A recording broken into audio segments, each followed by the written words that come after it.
I just realized this today, but Arnold is like the Luke Skywalker of Westworld.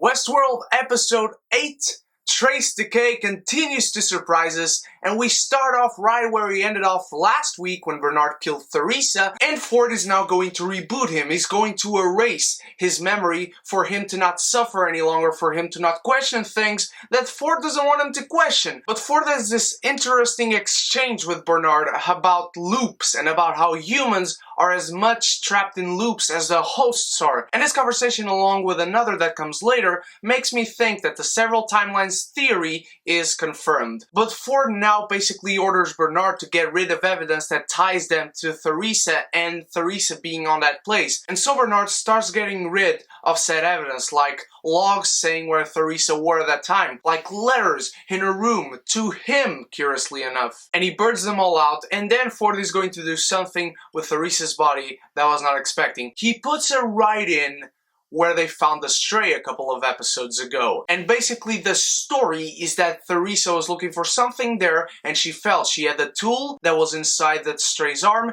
and she had a hard drive. Said hard drive is said to be something that Theresa was using to lock onto something, to maybe hack the system. And this makes Tessa Thompson, who I don't know the character name too, worried. And she gives this look to Ford, which is basically saying, I know this is a game. I don't know exactly what happened, but I know you, Ford, have something to do with it. So this is basically the way of Ford reinstating Bernard and have him again working with him. Surprisingly enough, one of my favorite storylines in this episode was Mavis. She has this whole new level of perception and she starts taking advantage of it. Not only that, she starts getting some memories back, but we'll talk about the memories later. Right now she starts using her new perception as a game changer and she starts ordering the rest of the hosts around. She has a new girl replacing Clementine, she's all too aware of this, and now she wants to really get out. To get out, she will have to order Felix and Sylvester, aka Douchey McDoucheface, around to get her out. They'll have to reboot the system, they'll have to basically reinitiate her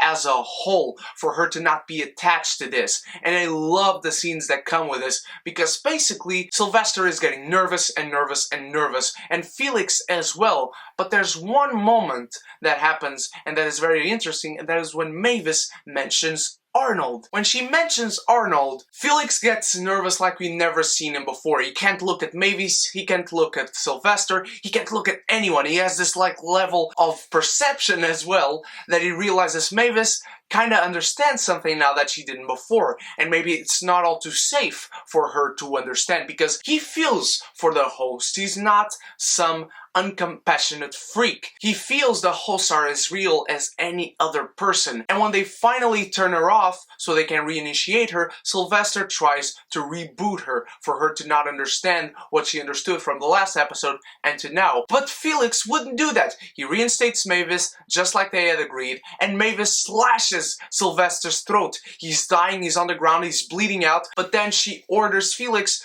to burn his skin so they can shut the wound down and him not dying. And Mavis has this maniacal face going on of, I am in control now, bitches. Dolores and William go to the creek, they go to the river, and they find several dead men, the Confederates that were after them. Dolores finds a young man who's still alive, and William, throughout all the scene, is all too apathetic. He seems to feel nothing, and to be kind of antagonistic, even towards her. And when they try to revive the young man, she goes and gets some water, but while this is going on, William is next to the body, he's looking at him, and Dolores sees her dead self on the river. She looks behind, and there's nothing there. No one. Everything is empty, everything is isolated. She looks back at the river, there's nothing there. She goes and meets William and a young man, and the guy is dead. And William just shrugs it off like it was nothing, and they move on. And I find this all too weird, but it all connects by the end of the episode. Teddy and the men in black also find several dead bodies. Among them is the new girl on the saloon next to Mavis, and she's all with her clothes ripped out, all wounded and bloodied, and they take care of her until they are attacked by this huge masked man who I thought would be from the Ghost Nation, but it's not. The guy attacks them, they have a little scuffle, they find themselves in a hard place, but they finally kill the guy with the help of his ex and a little tag team from Teddy and the Man in Black, until Teddy starts flashing back to some episodes ago when the Man in Black was dragging Dolores to the barn and he was about to do something with her, and he killed Teddy and he knocks the Man in Black out. And the best scene of the episode then happens by the end. Tessa Thompson and Quartermain are also looking for a new host to do something with, which I don't know what it is, but I think as far as the writing of the show is concerned, it was deliberately Dolores' former father that was chosen for this task. And maybe, just maybe, you will also raise some trouble due to some of his memories. Mavis now wants to assemble an army, and she waits for Rodrigo Santoro's gang to come to the saloon. They start wiping everyone down, they start killing the whole town, the sheriff comes to intervene, Mavis shrugs him off as well, the girl who was with Rodrigo Santoro kills him, the marshals come in, Mavis also shrugs them off, and they continue their slaughter, their mayhem, and Rodrigo Santoro goes to the bar, has a quick drink, as his men start unloading the safe. What is in that safe?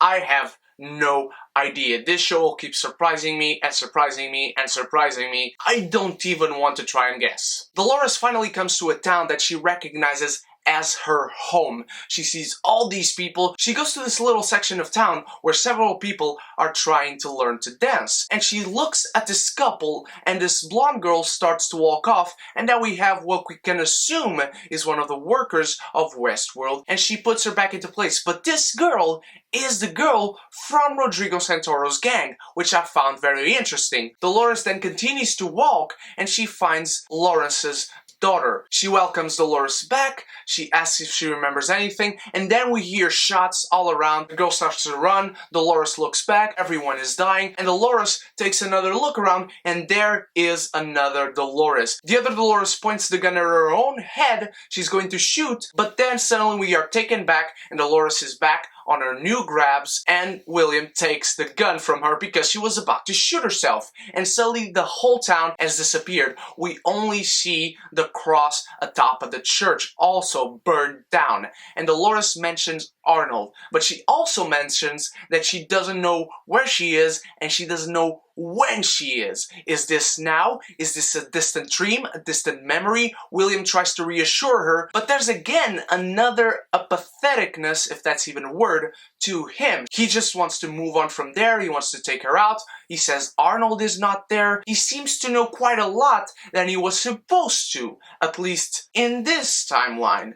I thought he was very weird, but right in the next scene, he's all too familiar to us. As far as his character is concerned, he's acting the way I was expecting him to act. It's nighttime, they are walking away, and some Confederates come in, and they are going to ask for help. But leading the Confederales is Logan, and he just says, "You two are very fucked." And I'm sure they are. I'm sure they're going to get away from this, but I'm really interested to seeing this exchange between former friends, now bitter enemies. We also have this quick exchange between Hemsworth and Bernard, and he tries to console him, send his condolences to Bernard, but Bernard just tells him, "No, don't worry, I never knew Teresa, I don't even care, I'm very sorry for what happened to her or whatever, but I just want to come here and work." But we finally get the confirmation. I guessed it last week. At least I know something and I feel safe. I feel I'm in a safe place right now having guessed something. Bernard killed Elsie. Elsie has disappeared. No one knows where she is. She apparently has taken some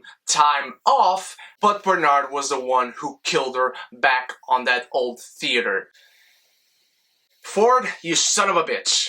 Finally, the last scene of this episode is when Teddy confronts the Man in Black, starts to interrogate him about who he is, who he really is, and we finally get what happened to Mavis and some little more insight into who the Man in Black is. He killed Mavis and her daughter in her previous storyline after his own wife in the real world died. Last week, and because of very specific reasons, as far as the writing of the show is concerned, we learned about last week that William was to be married as soon as he left on his first voyage to Westworld. And now the Man in Black says he had been married for 30 years before he came back, and that his wife died. She took the wrong pill, she fell asleep in the bath, and the Man in Black's daughter is now estranged to him. She doesn't care about him, she hates him, and now he has come to Westworld to see if he can find a maze, if he can find Arnold, if he can stop this sick game that Ford is playing, because he now understands this and he considers himself a god. He is a titan of the industry. He is a philanthropist. He has never done harm to his wife and daughter. The man he was in the real world has nothing to do with the man we are seeing right here on Westworld as he is traveling through to find a maze. He wanted to kill Mavis and her daughter to find if he felt something, but he didn't until the moment where Mavis took her daughter after she tried to slash his throat but couldn't because nothing can happen to him. She took her daughter and she finally fell on the floor dying. But on the floor was the pattern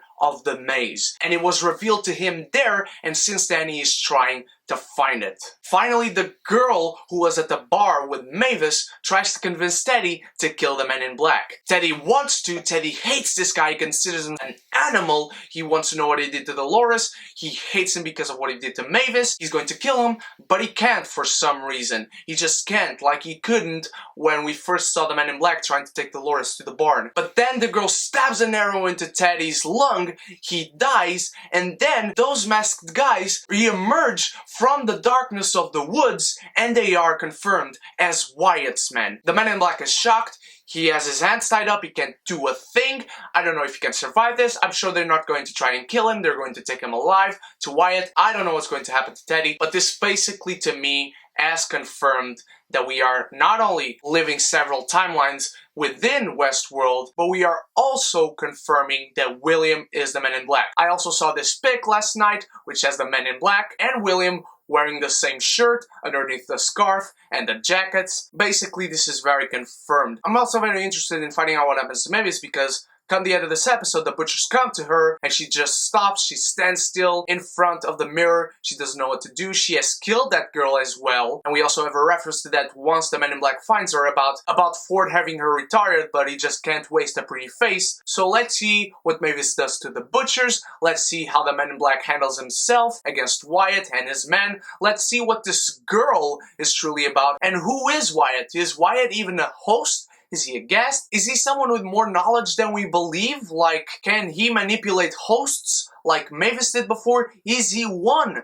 of Arnold's hosts? What do you think, beautiful geekies? Let me know all that in the comments below. Don't forget to share any of your theories about Westworld. We are only 2 episodes away, according to HBO and their history on Game of Thrones. Next week's episode, episode 9, will be one for the books. Can't wait to find out your theories, beautiful geekies, and once again, thank you so much for watching. I always love uploading these reviews and analysis because you always create great conversations in the comments and share your theories, and they are all awesome. I thought about one of you today watching this episode, Newt, because a few weeks ago he said that why didn't the hosts just shut Mavis down? Well, they wouldn't, because according to Felix's character, he would never do that. Once again, geekies, thank you so much. Don't forget to like this video and share. It's a big way for you guys to help me out. And if you are not subscribed yet, what are you waiting for? Click subscribe and join the beautiful geeky community where we can be geeky united. Thank you so much for watching, my beautiful geekies. Thank you, thank you, thank you. Stay beautiful, stay geeky. Shit!